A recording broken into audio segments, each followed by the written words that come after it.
The force that has increased house prices so much in the past will not likely be at play in the future. In other words, interest rates will not be on a downward trajectory year after year on average into the future. There's a fine line to toe in regards to trying to encourage and incentivize increased building. The single most important factor behind this huge increase in prices has been the decline in interest rates. Nothing's completely risk-free. Governments do there have political decisions to make about the level of net migration they want to see in the UK.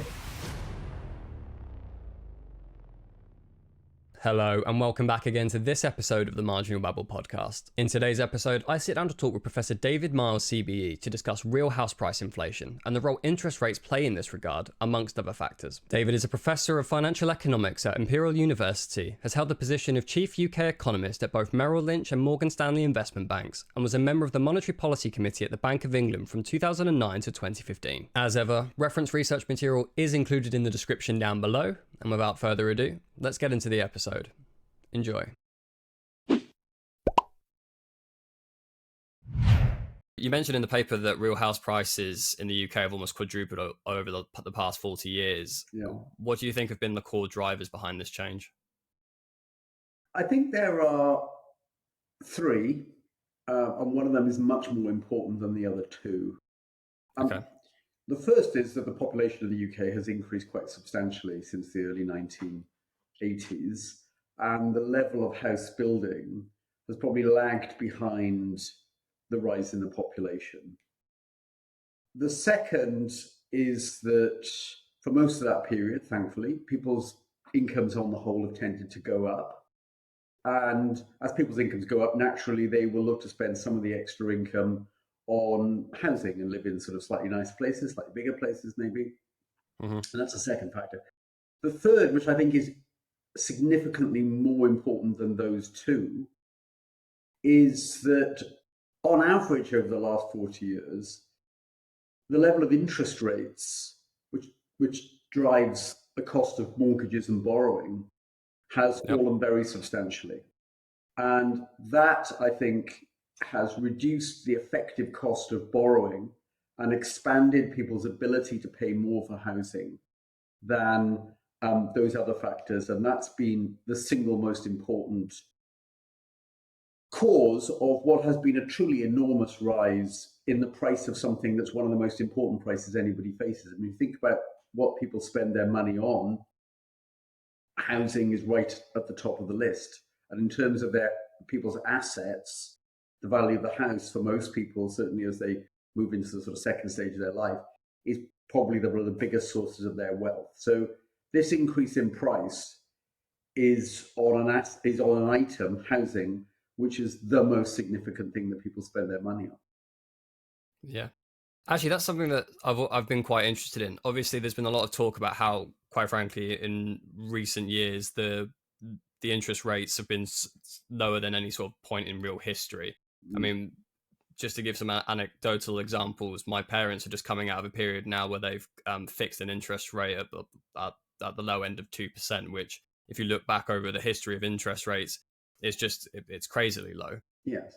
Why have we, and obviously this has started to rebound a little bit now, but even relatively speaking, they're still relatively low. You can go back, however many years, 30, 40, 50 years, and you can see interest rates maybe even up to like 15%. If you go back far enough, maybe up to 20% or so. Why have interest rates been so low? I don't really have an understanding as to why they have been so low. I think there are two forces. One of which is that after the global financial crisis, in most of the richer countries in the world, inflation dropped, which had already been relatively low before the financial crisis, somewhat 15 years ago now. Inflation dropped down to unusually low levels, I mean, close to zero across most of Europe, a little bit higher in the UK, but for much of the last 15 years until very recently, inflation 1 or 2% in the UK for most of the time. And central banks cut interest rates to essentially zero for most of the period from 2008 until relatively recently, in part to try and combat the recessionary forces that had been unleashed by the financial crisis after Lehman Brothers goes down in the autumn of 2008. So we've had low inflation until very recently.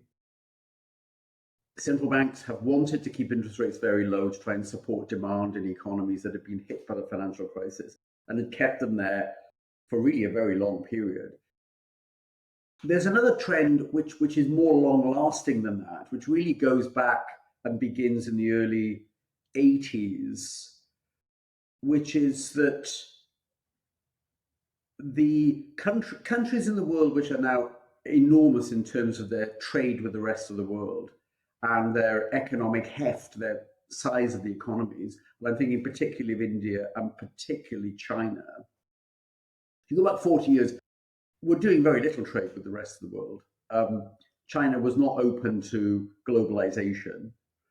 And then really starting, I suppose, in the early 1990s, China begins to open up to trade, begins to export on an enormous scale to the rest of the world, becomes a manufacturing superpower, and has an extraordinarily high savings rate. The savings rate in China has been around for much of the last 20, 30 years, 40% of its GDP, 40% of its total income that it generates is savings. In the UK, that number is more like 10 or 12%. So it's saving 3 times as much of its income as is typical for a high income European, North American, Australia, Japan type economy. And a lot of that saving is channeled into the global financial markets. And that has meant that there's been, some economists talk about a glut of savings coming not from within the rich countries in the world, but from the newly fast-growing industrializing countries in the world, and particularly China. And if you think about the economics of interest rates, if there's a lot of people in the world in total trying to save, and the level of investment in the world stays about where it was, then you've got a force which is driving down interest rates in financial markets. The more there are people wishing to save money and the relatively fewer people who are trying to borrow money, then the interest rate that clears the market and matches global savings against global investment gets driven down.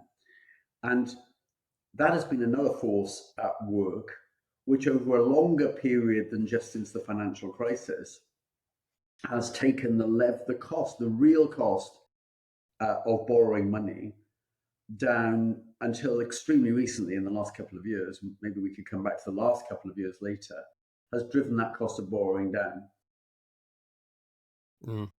And so I see, and you talk about India and China there. Obviously, I can't remember the statistics from 1990, but obviously both India and China represent a huge portion of the global population, right? Yeah, so at least north of like 40%, and I think it's much more now. I'm just sort of being conservative because being the 90s, and so if you have a significant portion of the world's population that is suddenly, because they're industrializing and becoming more global, producing a lot more output, that's going to push more output during the world, which is fantastic. But also, I guess from a cultural standpoint, they're just like more used to saving, and because of all this extra output as well, and the cultural ties there, because savings obviously are linked to investments, and a lot of that investment got put back into firms and things like that. And so you have a situation where, as a result, interest rates have been sort of abnormally low.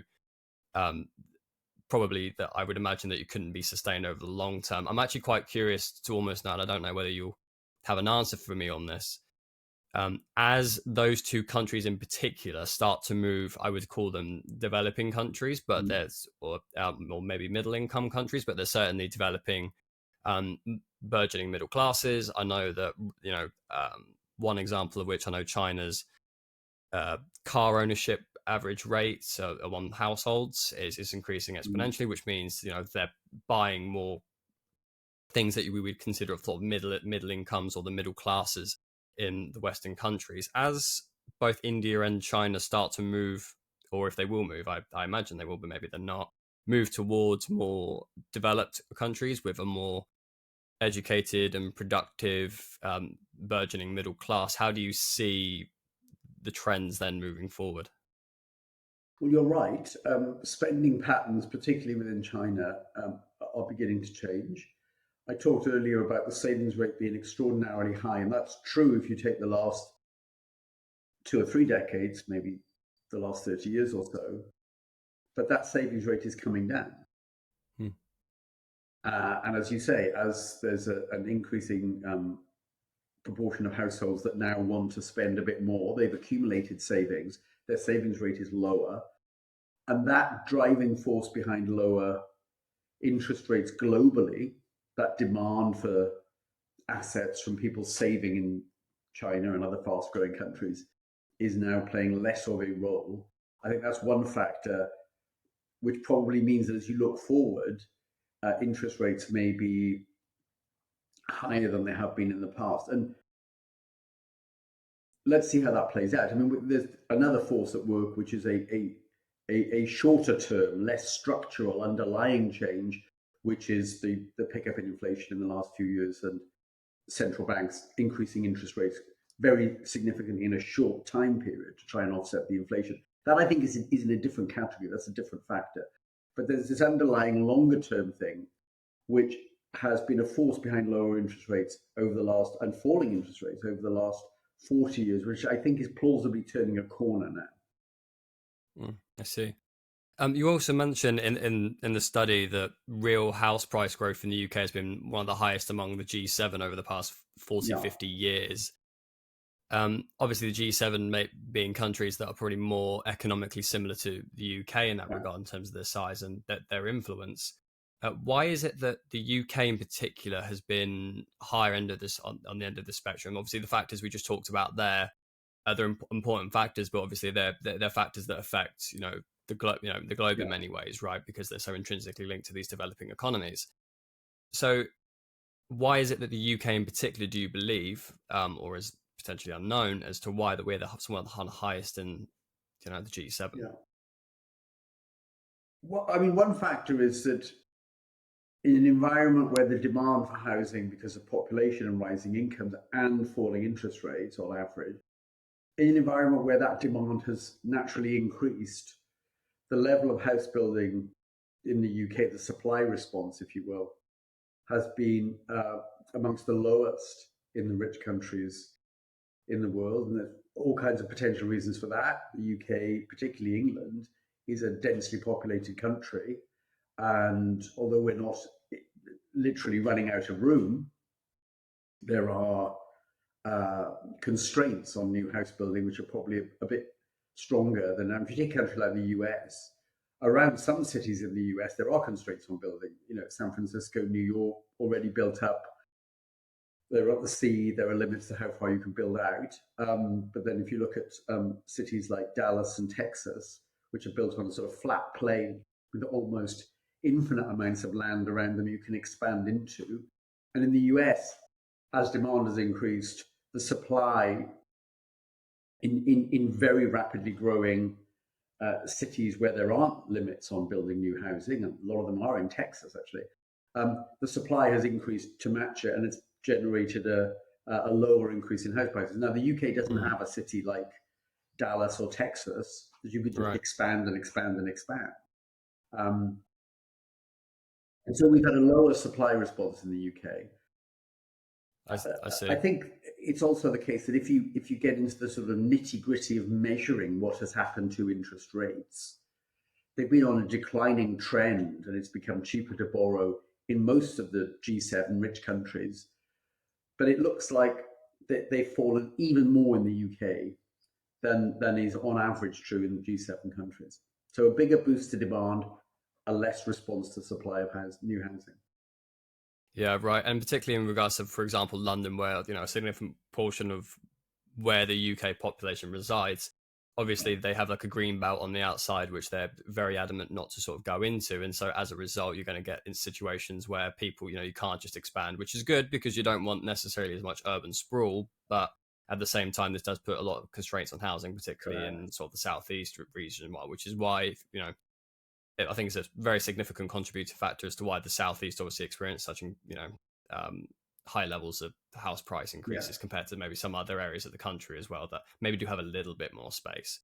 And as you mentioned, the UK, particularly England, is actually quite densely populated. Not nowhere near something like Bangladesh or Hong Kong, but relatively speaking, particularly in regards to some more developed countries with sort of reasonable sized populations, we are rather densely populated in that regard. Has government policy been effective in trying to build housing? Because there seems to be more of a supply and demand issue in regards to, as the population increases, despite the birth rate actually being below 2.1, we still have some immigration coming in from various corners of the globe, and at the same time we've got more demand for housing, but at the same time we're not supplying enough, and so it seems quite a simple supply and demand issue. Obviously, what we've also seen recently, in particularly in the case to various examples, but I'll name one, like aerated concrete, in schools, where there has been sort of shortcuts of building legislation, and as a result, things have been able to have to be ripped out and starting over again, which have increased business costs over the long run. So I imagine here there's almost like a fine line to toe in regards to trying to encourage and incentivize increased building on a restricted amount of land that's available, whilst also trying to make sure regulation is in place to make sure corners aren't cut and to keep people safe. Grenfell's another example where they used obviously non-flame retardant cladding and things like that. What can the government really do to incentivize increased house price production whilst maintaining the quality and the safety that we would expect? Well, I think it's difficult. That's obvious in a way. Yeah, of course. And the reason it's difficult is partly, we've mentioned already, just the difference in the geography of the UK. I mean, if you compare the US, real house prices in the US have not risen by as much as in the UK. I mean, they have in certain areas in the US, in New York, Boston, San Francisco, house prices have gone up a lot, but it's been offset at the national level in the US by the huge expansion in some cities where it's much easier to expand and just increase the size of the city by going out. And if you think about a city as like a circle in some cases, just make the circle bigger. And I mentioned Dallas and Houston, tremendously fast growing cities in the US over the last 20 years. And really almost limitless ability to expand and just build on new land. There's no shortage of land there. In the UK, a lot of the demand for housing, and obviously the place where house prices have risen most and are most expensive is around London. We're a slightly lopsided, more lopsided country than many other rich countries, in being so dominated by one area of the southeast. And there you do run into a trade-off between wanting to build more housing and a green belt and trying to preserve some barrier between London becoming the whole of the southeast of England, from Cambridge in the northeast and Oxford in the northwest and Brighton in the south. I mean, you could imagine a London that eventually envelops the whole of that area, like Tokyo in Japan, for example. Like Tokyo, yes, exactly. And governments have been unwilling to see that happen, for not because they're short-sighted and blind and stupid, but we might not want the UK to look like that. And there's a price to be paid if that's what you do. And that price is high if, as has been true over the last 20 or 30 years, the high-paid jobs, the fast-growing sectors in what's become a very service-dominated economy are disproportionately in the southeast of England. Yeah. Now, you could say, well, why doesn't the government then just block economic expansion in the southeast and hope that it goes somewhere else, that it goes to Leeds and Newcastle and into Wales and into parts of Scotland? Well, you might find that if you block it too much, it doesn't go into the rest of the UK; it just goes to another country. So there's no easy answer to this. Some people, I think, are too optimistic about, oh, well, it's just been planning failures. It's just a series of mistakes by governments over 40 years. I don't think it's that straightforward. There are some real trade-offs here. Of course. And I think definitely the influence of this north-south divide we have in sort of the modern British economy, as you mentioned, it being very incredibly service sector based, and honestly that predominantly being coming out of London as well, does, I do think, make a lot of this impact worse. Like I say, London does have more of these issues, or at least the southeast of England, compared to other areas in the UK, such as like in the north. It's not like America, where you have a crazy amount of land up north or in other places, but it certainly would alleviate more pressure if more people were to move into those less populated regions. I think in many regards, this is really what projects like HS2 were trying to mitigate in many regards. Increasing transport between those regions, allowing less travel times means people can buy homes further out and still come in. And then as a result, richer people then move out, and then they spend more money in their local communities while they're there. That increases commerce and businesses and trade in those areas. Obviously, that plan, that specific example, hasn't worked out in the best manner, but I think there have been policies trying to sort of mitigate these effects, but I think it's just coming down to, like you say, that somehow I think we need to find a way to have more commerce and activity outside of London, sort of relying on it to a lesser degree. I think that would help significantly. But sort of bringing us back to your research in the paper that you worked on, UK house prices and 3 decades of decline in the risk-free real interest rate. Can you outline for me the goals and the aims of this study and what you were trying to achieve with this research? Well, the main aim was trying to understand what has been, in many ways, quite remarkable development, which is just that houses have become, about 4 times as expensive relative to the other things that we spend money on. So when we talk about house prices being 4 times higher, what I mean by that is that if you measure, the average prices of the things that make up purchases by households, food, clothes, heating, housing, cars, all the stuff people spend money on, houses have risen 4 times faster than the average price of things that people spend their money on. And that is extraordinary given how significant housing is. And the main purpose of it was, well, how did that happen? Why did that happen? Some people were of the view, well, that it's just a long-term bubble, that prices are just completely unsustainable of houses. There's no underlying fundamental economic story that can make sense of it in the UK. It's just that they're ludicrously overvalued and there's going to be one almighty crash of house prices.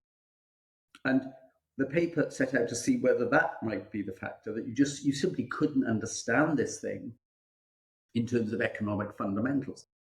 And the conclusion we reached was that no, you could, for all the reasons that we've been discussing, primary amongst which is the fall in interest rates, but then the rise in incomes and population and limits on how many houses have been built.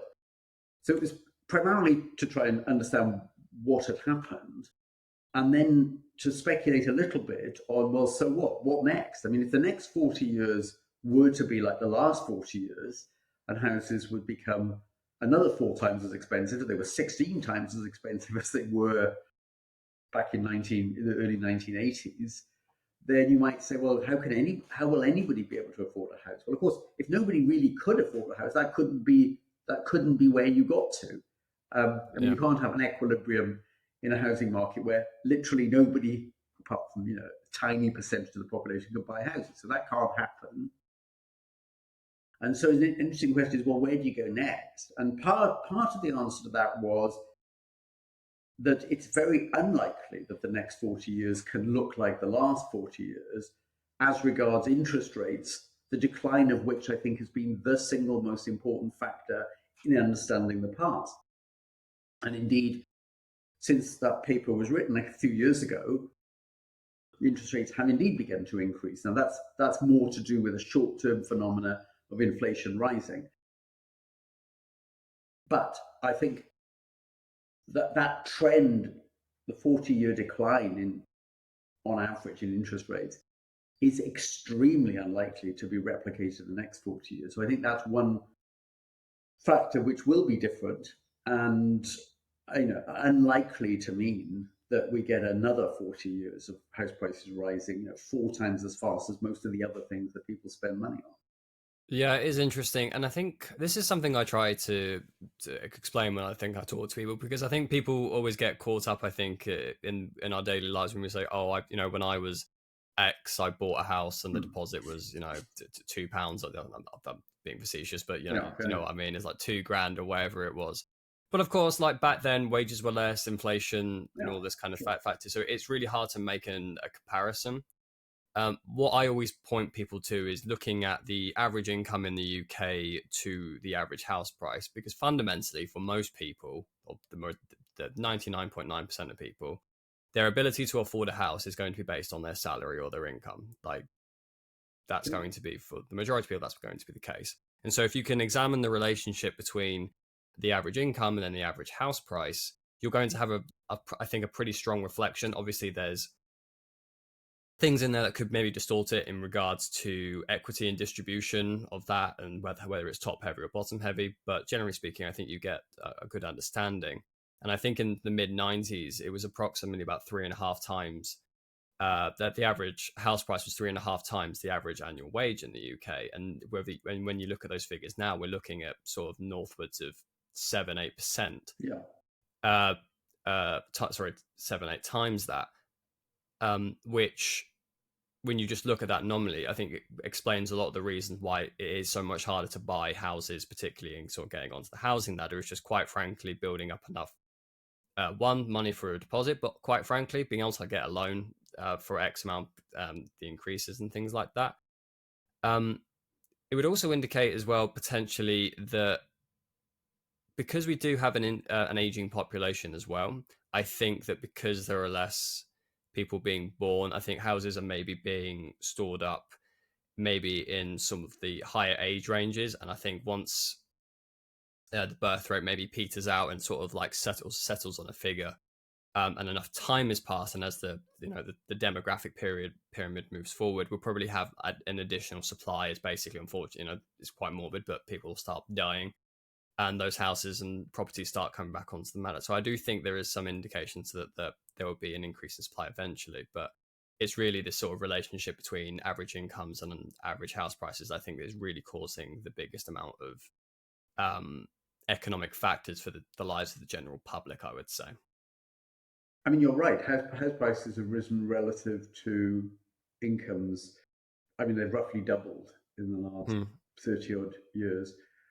But coming back to interest rates, you might ask, well, how did that happen? Well, part of the reason it happened was that if you think about interest rates being half the level that they were 30, 40 years ago, you could take a mortgage which was twice as high relative to your income. Yep. And the interest cost of that mortgage, which is what matters to most people, can I pay the monthly interest rate, has not increased relative to your people's income. So that I think is why you can sustain what is an extraordinary increase in the cost of an unchanging house relative to people's incomes. That doubles relative to people's incomes. But if interest rates halve, in some sense, affordability has been maintained, and that can be still an equilibrium in the housing market. And I think that is what has happened. Yeah, and that's the big factor is, when interest rates are lower, I say you can borrow more. Yeah. And that might have also maybe led to maybe inflating the house prices, I would say, because if it's cheaper to borrow, that means funds are more freely available for you to be able to access. And as a result, if something's more in supply, then that means you're probably going to be able to buy higher houses, or people are more willing to spend higher. And as a result, maybe the house price has been more inflated. If we were to see, I don't necessarily think it's going this way, because I do believe that the recent indication is that interest rates will potentially be dropping. I don't know whether you can confirm that or not. In regards to if interest rates were to continue to increase, whether we would actually see house prices over the long run actually decreasing. Well, I mean, you're right that interest rates which a couple of years ago, the Bank of England was setting interest rates essentially at zero. Now they were at 5 and a bit percent. That's a big increase in a short period. And who knows, maybe the next move from the Bank of England might be interest rates a little bit lower, because inflation, having gone up a lot, was 11% at the beginning of 2023, is now back down at about 4% or so. So there's those short-term ups and downs, bits and pieces, and they have an impact on the housing market. I think sort of the longer-term drivers are not so much inflation, which can be quite variable and up and down in the short run, but they come back to these more fundamental forces about the balance between overall savings, and not just in the UK, because the UK is influenced by conditions in global financial markets and not just what's happening in this country. But I think there are some forces there that at least will prevent a continuing decline, which has been the story of the last 40 years in interest rates. Quite how high interest rates will go, and whether they'll be on an upward trajectory for the next few decades, unlike the downward trajectory looking backwards. That's a hard one to judge. But I'm more confident that the force that has increased house prices so much in the past will not likely be at play in the future. In other words, interest rates will not be on a downward trajectory year after year on average into the future in the way that they were in the past. I'm fairly confident about that. Sure. And in regards to this research, what were the methodologies you used? What data sets did you use? How did you go about acquiring information? And how did you manipulate the study and the research? Well, there's pretty good data in the UK. First of all, on what has happened to house prices, average house prices across the UK. Not difficult to find those measures there over the last 40 years, and indeed over longer periods than just the last 40 years. We've also got very good data on interest rates on mortgages, interest rates set by the Bank of England. Well, interest rates by the Bank of England, you can go back to 1694 when the Bank of England was established. So you can get 330 odd years of Bank of England interest rates very accurately. We know roughly what's happened to average incomes in the UK. And so it's possible to sort of construct data on many of the ingredients that feed into both the demand side for housing, and then on the supply side, we've got some pretty good information on how many houses have been built in the UK, and indeed how many houses there are in the UK right now. So all the sort of component bits of the supply and demand drivers in the housing market, one can get pretty good data in the UK. Another factor that's been important is the tax system, which has changed over time. So once one can measure all those things, one can assess what has been the change on the demand side relative to the supply side. And of course, the price of housing is what balances demand against supply. I mean, in some sense, it's as simple as that. It's like, most markets, the price is not fixed by government.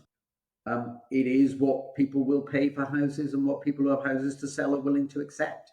I mean, it's a market, par excellence, actually. It's a market which balances supply and demand through the price mechanism. So we can, collect all that data, look at what's happened over the last 40 years and try to work out what have been the big drivers on the demand side that have been behind this sort of rising trajectory of prices. I see.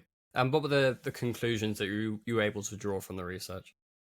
Well, as I say, the main one was that the single most important factor behind this huge increase in prices has been the decline in interest rates, coming in an environment where population has been rising, average incomes have been rising, and the rate of new house building has not matched that increase in demand. It's inevitable almost that in that environment, the price to clear the market will be rising, and it has a lot. I see. You also, obviously, quite intrinsic to this, you mentioned the risk-free rate quite a lot in this study. For those who are unaware, would you mind just explaining that a little bit, and also in regards to its importance for understanding economic activity? Well, I mean, people, we've done it on this conversation, people talk about the interest rate as if there was a single number. I mean, there isn't a single number. There's the interest rate that the Bank of England sets, but that's not the same as the interest rate that you or I would face if you were borrowing on a mortgage. So there's a difference between the two. And there's the interest rate the government pays when it issues government bonds, which are relatively safe assets. But if you were lending money to a startup company, which is very risky, you'd want a higher interest rate than if you were lending money to the UK government by buying a government bond. So actually, there's a whole array of different interest rates. But in many ways, the rate set by the Bank of England and the rate that the government is paying on its government debt are the anchor against which you can measure other interest rates. In fact, in the mortgage market, mortgage lending is one of the safest forms of lending that banks and building societies make, because you have the collateral of the house. Even if the person you lent money to is no longer able to pay the mortgage after a few years because interest rates have gone up or they lost their job or whatever, the bank or the building society can repossess the property. And at times in the past, that has certainly happened on a large scale. And so mortgage lending is one of the safest forms of lending that banks and building societies undertake. And because of that, the difference between the interest rate the government can get when it issues debt and the interest rate that you and I pay on a mortgage is not enormous, and it's relatively stable. And so the difference between what you might call the safest interest rates, Bank of England rates the government pays on borrowing when it's borrowing for 10, 20, 30 years in the bond market, the difference between those, what I'll call safe interest rates, and the rate that you and I might pay on a mortgage is relatively small. I mean, maybe it's like 1% or so. So if bank rate's 4% or 5%, the mortgage rate typically might be, 1% above that. And that margin has been relatively stable. So understanding what has driven what I call the safe interest rate actually goes a very long way to understand what's happened to mortgage interest rates.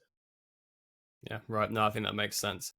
Particularly on those understanding, so the risk-free rate, or establishing a risk-free rate, and as risk-free as you can actually sort of determine, I would say, because nothing's completely risk-free if you want to go into that, but as risk-free as you could possibly find in that regard. It's intrinsically linked to interest rates, I think, in that manner. One thing, moving away from interest rates, I guess a little bit. One thing that I have heard mentioned from political commentators is the changing in view. I don't even think perception is the right word, of houses as investment vehicles as opposed to like discretionary consumer spending. And you can definitely see that, I think, intrinsically. People, I can just talk to sort of my parents' generation and their generation before that. Very much so, buying a house was very much intrinsic to investing, and particularly for your retirement, essentially, and the monies you'd be able to, and increasing your wealth. Whereas potentially further back in time, it was considered more of a discretionary spending, particularly when you look at, maybe not in the UK, but places like America, where particular house prices and sort of erecting buildings of different materials is much more of a consumer-led activity. Can you perhaps talk to the differences between considering housing as like a consumer expenditure and as an investment vehicle, and what are those relative impacts on the economy, essentially? Well, that balance of, how much of your demand for housing is it an intrinsic demand for somewhere to live, and how much is it, well, that's a good place to accumulate wealth because prices tend to go up. People's view on that naturally has changed over time. I mean, if you go back, a long time, maybe 100 years, between the 1920s and maybe the 1970s, house prices relative to people's incomes, relative to other assets, didn't rise as much as they have in the more recent decades, 1980 up to a few years ago. And because of that, naturally enough, there was less of a view in the 1930s and 50s and 60s that housing was something that was going to generate a lot of income and wealth for you in the future. not surprisingly, given what's happened since the 1980s, there's been a sort of a slight change in people's view on that, because by the time you get to the 1990s and into the year 2000, people could look back at the last 20, 30 years and say, wow, I mean, houses have just outperformed most other assets as a place to save money. So why wouldn't you want to buy a house as soon as you could and stretch, the mortgage so that it is as large as it could be, because actually it'll pay for itself over time and more. And that has been true looking backwards. And it wasn't true 100 years ago, but it has been true for the last 40 odd years. So it's perhaps not surprising in that environment that there's a bit of a change in people's attitudes to housing. Now, it may well be changing because, the last few years haven't quite looked like that. Just in the last couple of years, house prices on average across the UK have not risen rapidly. Think of why. First, the interest rates have gone up very recently. Then you had the blow of COVID, and after that, the inflation that came with the Russian invasion of Ukraine. So there have been forces at play that have made the last couple of years periods when house prices haven't risen as much as on average they have in the last 30 or 40 years. Allied with the fact that for young people, it is much more difficult now to do what was common 20, 30 years ago, which was sometime in people's mid-late 20s to be able to borrow enough to buy an apartment, a flat, a small house. The average age at which people buy their first property now in the UK is probably more like mid-30s than the mid-20s it was at times a couple of decades ago.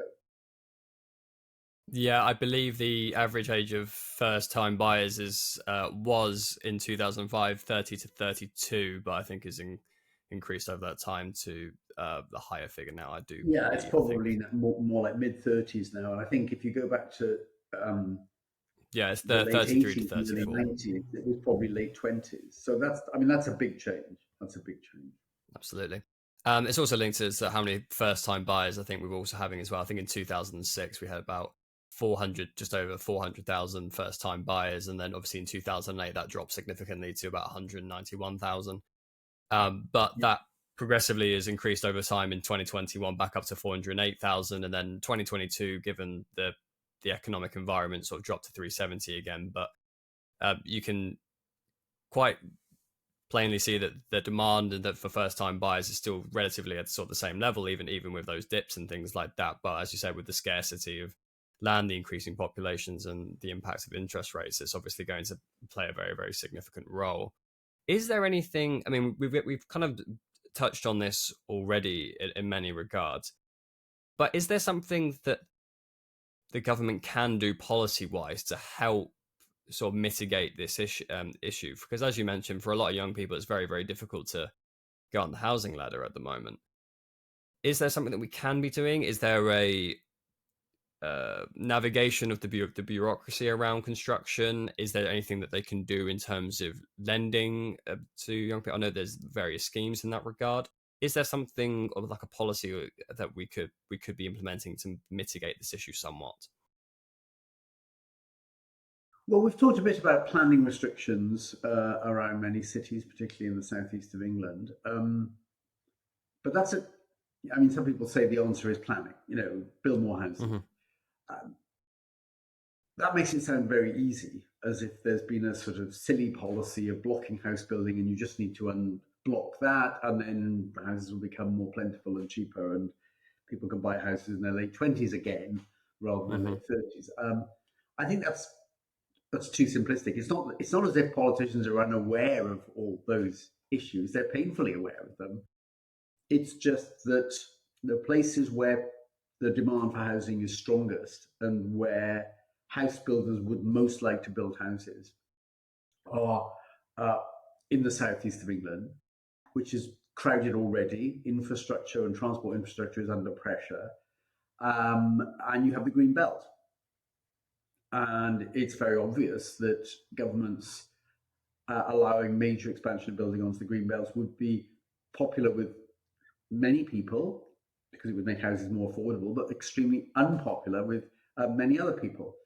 So it's not as if there's a sort of simple answer to this issue. I mean, how these pressures play out will depend on population developments in the UK, as well as interest rates and incomes and how many houses are built. And there, I mean, the government does have a lever, not on no direct lever at all on the decisions of the populations already in the UK about how many children they have, but about the scales of net immigration. And that's a hugely controversial issue, but it's one that is very significant to the question, what happens to the population of the UK over the next 10, 20 years? And governments do there have political decisions to make about the level of net migration they want to see in the UK. Is there any sort of research you're working on that you would like to draw the attentions of the listeners to? Yeah, let me just say something briefly on that. I think one interesting issue, which I think we're all aware of, is just one big thing that's happened in the last 3 or 4 years, a side effect of COVID really, is just the increasing ability of people to work from home. And it looks now like many companies, of course not all, but many companies are now willing for people to work 1, 2, sometimes even 3 days from home. Some jobs make that suitable. Other jobs, if you're a nurse or a fireman, or you work in the care sector, or you're a cleaner, or work in a bar, I mean, you can't really work from home. So there are lots of occupations where it doesn't work at all, but there are many where it really does. And increasingly, companies in those sectors are willing, and their workforce expect them to allow them to work from home. Now that changes the calculation as to the trade-off between, I need to live near where I work, which is quite often near the centre of cities where it's expensive, or do I live further out and spend lots of time travelling and spend quite a lot on transport? And that balance has always been there. It's been there for hundreds of years in every housing market. And it explains why typically the further you move away from big cities, on average, things get cheaper. But that trade-off is very different in a world in which many people can work from home 2 days a week. They're more able then to put up with a longer commute on the 2 or 3 days when they do go in, and the transport costs are lower. Might that have a significant impact on the housing market? And I think the answer to that is it probably will. And I've been doing some work with a colleague of mine at Imperial College, Professor James Sefton. And we've written a couple of things recently on trying to assess the scale of the impact that might have on the distribution of house prices within countries, focusing on the UK to a large extent. And our conclusion is we think it might do, but it takes quite a long time for that to happen. First of all, companies need to decide what is the acceptable practice amongst our workforce and coming in to the office or the place of work relative to working from home. And then the workforce need to, once there's a firmly established rule about we only need to go in 3 days a week, say, what then is the optimal place to live? And it's very likely to be different from, maybe 2 or 3 years ago, when, of course, the expectation was, well, of course, you go into work 5 days a week. So I think that's a really big issue in the UK. And actually, it's relevant to a lot of the issues we've been talking about planning and where you build houses and where people want to live. Yeah, I think it's very interesting. Thank you very much for your time, David. Thank you for joining us, everyone. Links to his research will be in the description down below. But until next time, see you soon. Thank you. Thank you, Max. Thank you for watching this episode of the Marginal Babble Podcast. If you've enjoyed this episode, please consider liking and subscribing down below, as well as commenting any future topics you would like to see discussed. But until then, see you soon.